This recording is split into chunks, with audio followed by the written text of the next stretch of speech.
Adakah boleh anak bayar zakat fitrah mak ayah? Baik, boleh ke tak? Ayah kita ada lagi, anak nak tolong bayar. Tak boleh. Jangan pandai-pandai. Bagus tukang tanya ni. Okey, orang yang ada kesenangan, orang yang wajib bayar sendiri, tak boleh orang lain tolong bayar. Melainkan minta izin.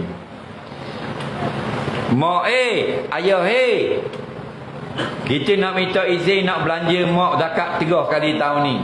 Mak dengan ayah dia kata okey, saya izinkan. Sah.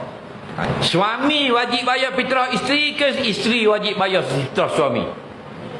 Suami tak. Maka bila isteri kita wajib bayar fitrah isteri, tak wajib minta izin dia. Tapi isteri tak wajib bayar zakat suami. Isteri nak tolong bayar pandai-pandai, tidak sah.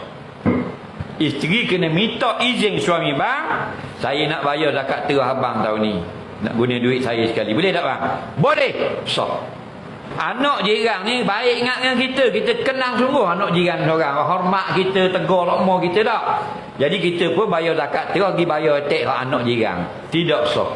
Kenapa? Hak wajib ayah dia, mu kena minta izin ayah dia.